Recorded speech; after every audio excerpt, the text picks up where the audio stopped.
አሰላሙ አለይኩም ወራህመቱላሂ ወበረካቱ። እንዴት ናችሁ ውዶቼ? ደህና ናችሁ ወይ?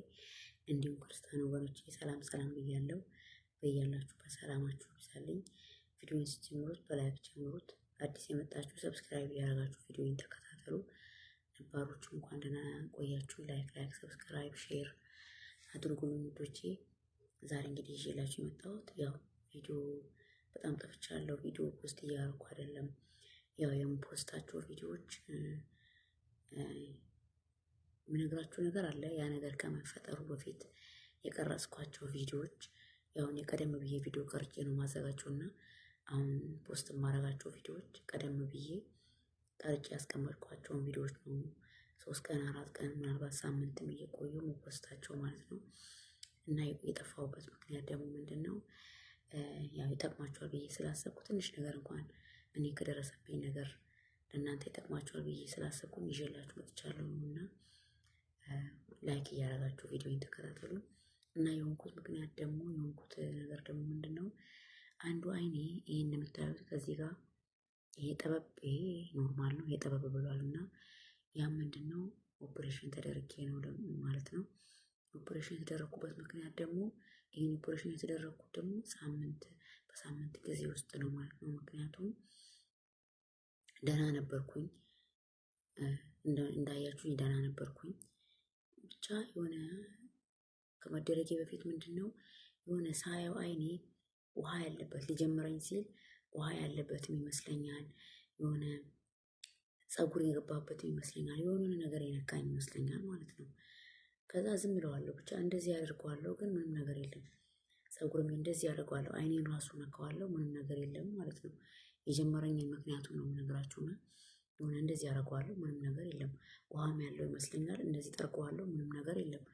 ሄጄ የምታጥበዋለሁ ምንም ነገር የለም። ብቻ ዝም አልኩትና ችላ እያልኩት መጣሁ። በቃ ይተወኛል እያልኩኝ ዝም እያልኩት መጣሁ። ግን ሊተወኝ አልቻለም። ምን ሆነ? እንዲሁ በቃ ድንገት እንደዚሁ ከለለኝ ማለት ነው። ጨለመብኝ ማለቴ በቃ አንዱን አይኔ ይሄኛውን የቀኙን አይኔን ይዤ በዚህኛው ለማየት ስሞክር አይታየኝም። እንደዚህ ጨለማ ነበር የሚታየኝ ማለት ነው። ከዛ ዝም ብዬው ያው በመሀልም እረፍት ወጥቼ ነበር። እረፍት ወጥቼ እንደ ጠብታ ነገርም ገዝቼለት ተመለስኩ ማለት ነው። 1-2 ቀን አረኩት። ሳየው እንትን ለውጥ የለውም ማለት ነው። ከዛ ያው ስላልተሻለኝ ምን አረኩኝ? ቀጥታ ወደ ሐኪም ቤት ነው የሄድኩት። ሐኪም ቤት ሲሄድ የሚያስደነግጥ ነገር ነው የነገሩን። ምንድን ነው ያሉን? የአይኗ ስር ሬቲና ነው የሚባለው፣ ራቴና ወይም ደግሞ በአረብኛ ፊሳል ሸበክያ አጋጥሟታል አሉ ማለት ነው። እሺ ምንድነው መፍትሄው ሲባሉ ግዴታ ወዲያው ኦፕሬሽን ትደረግ ነው ያሉት። እኛ ደግሞ ተደናግጠን አላመንም። እነሱ ወዲያው ጻፉልን፣ ወደ ሌላ ሐኪም ቤት ኦፕሬሽን እንዲደረግ ጻፉ ማለት ነው። እዛ ማድረግ ስለማይችሉ ጉዳዩ አሳሳቢ ስለሆነ ወደ ሌላ ሐኪም ቤት አስተላለፉን። ሌላ ሐኪም ቤት ሄደን ተመርምሬ ቼክ ሲደረግ አንድ አይነት ነገር ነው የደገሙት ማለት ነው። በአስቸኳይ ዛሬውኑ አሁኑ ኦፕሬሽን መደረግ እንዳለብኝ ነው የተናገሩት ማለት ነው። አሁንም አላመንም። የተሳሳተ ነገር መሰለን። ያው የሰው ሀገርም ስለሆነ አንዳንዴ በትክክልም አያዩም የሚባል ነገር ምናምን ስላለ ምን አደረግን? እንደገና በሌላኛው ቀን የአይን ጉዳይ ነው ይሄ ነገር፣ የአይን ነገርም ስለሆነ አይን ነው ገባችሁ። ዝም ብሎ እነሱ ስላሉ ብቻ አናደርግም ብለን ምን አደረግን? ሌላ ሐኪም ቤትም በተደጋጋሚ ሄደን ማለት ነው። ስንሄድ ምን አሉ? በቃ የአይኗ ራቴና ቦታውን ለቋል። ስለዚህ ምንድነው ችግሩ ሲባሉ የመታት ነገር አለ፣ ጭንቅላቷን የመታት ነገር አለ አሉ። ወይም ደግሞ አይኗን የወጋት ነገር አለ አሉ ማለት ነው። የለም ያልናቸው። ምክንያቱም እኔ ምንም የመታኝ ነገር የለም፣ የሆንኩት ነገር የለም። አይኔ እኮ ምንም ነገር አልሆነም ማለት እንዲህ ስታዩ ኖርማል ነው የሚመስለው። አልቀላም፣ አያሳክከኝም፣ ወይም ደግሞ እንቧ ምናምን የለውም፣ እንቧ አይወርድም፣ ምንም ነገር የለውም እኮ ደህና ነኝ ሲታይ። ግን ለራሴ ነው የሚታወቀኝ ምንድነው መጀመሪያው አልሆነም። በቃ ከለለኝ፣ አምጥቶ ሽፍንን ያደረገኝ። ይሄ ሁሉ የሚፈጠረው ድንገት ነው፣ በሳምንቱ ውስጥ ነው ውዶቼ፣ አልቆየም። ስለከለለኝ ነው እኔ መሄድ የፈለግኩት እንጂ ስለሸፈነኝ ስለማይታየኝ ነው እንጂ አልቆየበትም። ግን ከዛ በፊትም የአይን ኬስ ነበረብኝ። ያው በሰላም አልቋል። ይሄ ድንገት የጀመረኝ ነገር ነው። ገባችሁ? ከዚህ በፊትም እንዲህ ችግር ነበረባት ምናምን ሲባሉ ከድሮ ጋር ከበፊቱ ጋር የሚያያይዘው ነገር የለም። አሁን የመታት ነገር አለ፣ የወጋት ነገር አለን ያሉት እና ምንም ነገር የለም ሲባሉ ምንድን ነው ያሉት? ከ120% ወይም ደግሞ 10% ሰዎች ላይ በማስነጠስ የሚመጣ ነገር ነው አሉ ማለት ነው። ገባችኋ? ስለዚህ አሁን እኛ ስናስነጥስ ብዙን ጊዜ በኃይል አይደለም የምናስነጥሰው። በኃይል ስናስነጥስ እንደዚህ አይነት ነገር ይፈጠራል ብለው ተናገሩ ማለት ነው ውዶቼ። እና ምንድነው የተደረገው? እኛ ምንድነው የሄድነው እንደዚህ በተደጋጋሚ የተለያየ ሐኪም ቤት ከሄድን በኋላ ምንድነው ያደረግነው? ካረጋገጥን በኋላ ወዴት ነው ሄደው? ወደ መፍትሄው ሄድ ነው። ምንድነው ወደ ኦፕሬሽን መደረጉን ሄድ ነው እና ኦፕሬሽን ተደርጌ አሁን ወር ምናምን ሆኖኛል።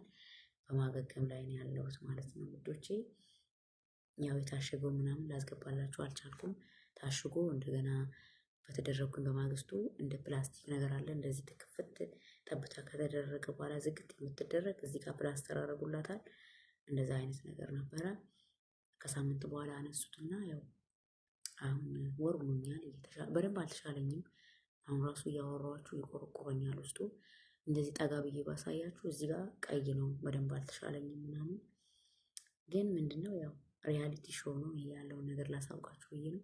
ቤተሰቦች እስከሆናችሁ ድረስ የጠፋሁበትን ምክንያት ልንገራችሁ ብዬ ነው ውዶቼ። ጥንቃቄ አድርጉ። አይናችሁን ተጠንቀቁ እንዳይመታችሁ ቀስ እያላችሁ። በተለይ እኔ ደግሞ ጀማሪ ዩቱበሮች ብቻ ካላችሁ ያው ዩቱበር ነን። ጀማሪ መሆን እየቆየን ሁላችንም ዩቱበር ነው የምንባለው እና ኮሜንት ምናምን ስታነቡ እንደዚህ ጠጋ ብላችሁ አታንብቡ። ላይቭ ስትገቡ ማለት ነው። እንደዚህ እኔ አሁን ያው እነሱ በስልክ ምክንያት ነው አላሉም እንጂ እኔ አሁን የምጠራጠረው ሊያመኝ ሰሞን ከመታመሚ በፊት ላይቭ ምናምን ስገባ እንደዚህ ጠጋ ብዬ ነበር የማነበው ኮሜንቶችን ማለት ነው። በጣም ጠጋ ብዬ ኮሜንት አነብ ነበር ምናምን። እንደሱ የምጠራጠረው ነገር አለ። ብቻ ጥንቃቄ አድርጉ። ምክንያቱም ምን እንደሆነ አናውቅም። እንግዲህ ሰበቡን ይሄ ሆነ እንጂ በምን ምክንያት እንደሆነ ምንድን ችግሩ አናውቅም። ካላ በታች ዶክተሩ ግን ያው አይኑ ነገር መቷታል ምናምን የሆነ ነገር ወቅቷታል ቢሉም ግን ጥንቃቄ አድርጉ ወዶች። የስልክ ጠጋ ብላችሁ ላይ በምትገቡበት ሰዓት ስልክ ጠጋ ብላችሁ አትዩ። መጥፎ ነው። ማታ በምትተኙበት ሰዓት ማብራት ምናምን አጥፍታችሁ በጨለማ ስልክ አትዩ። በጣም መጥፎ ነው። አይን ጥንቃቄ የሚፈልግ ነገር ነው ውዶች። ጥንቃቄ አድርጉ ለማለት ነው የነገርኳችሁ። አሁን ደህና ነኝ። ይበልጥ ደግሞ ተሽሎኝ ኢንሻአላህ ወደ ጤናዬ ተመልሼ በአሪፍ ቪዲዮ እንድመጣላችሁ ዱአ አድርጉልኝ። ሁላችሁም ውዶቼ ዱአ አድርጉልኝ ውዶቼ። በዱአችሁ አትርሱኝ። አላህ ከድንገተኛ ነገር ይጠብቀን። ደህና የነበርኩ ልጅ በድንገት በሳምንት ውስጥ እንደዚህ ተደርጌ ኦፕሬሽን ተደረገች ሲባል ማንም ሊያምን አይችልም። ግን ሁሉም ነገር ሲሆን ሁሉም ነገር ስንሆን አልሐምዱሊላህ ማለት ነው። ገባችሁ? ለምን እንደዚህ ሆንኩ ሳይሆን በቃ ይሄ አይን ስለቀረ አልሐምዱሊላህ ማለት ነው። ሁለቱም አይን ጠፍቶስ ቢሆን ምን እንል ነበር? ብቻ ለሁሉም ነገር አልሐምዱሊላህ ማለት ነው። ማመስገንን እንልመድ ውዶቼ። ዱአ አድርጉልኝ። ኢንሻአላህ በጥሩ በአሪፍ ቪዲዮ እመጣላችኋለሁ። ያው ላይቭ ላይ የምትከታተሉኝ ያው ከካሜራ ጀርባ ነበርኩኝ። በታመምኩ ሰሞን ብጠፋም ከታመምኩኝ በሁለተኛ ሳምንት ምናምን ያው ከካሜራ ጀርባ እየገባው ነበረ። መነጽር አድርጌ የፀሐይ መነጽርም አድርጌ የገባ ነበረ አይኔ እንዳይታይ። ላይቭ ላይ ያላችሁ ልጆች ላይቭ ላይ የምትከታተሉ ልጆች ታውቃላችሁ። እና ያው ላላወቃችሁ ልጆች ልንገራችሁ ብዬ ነው። ዱአ አድርጉልኝ።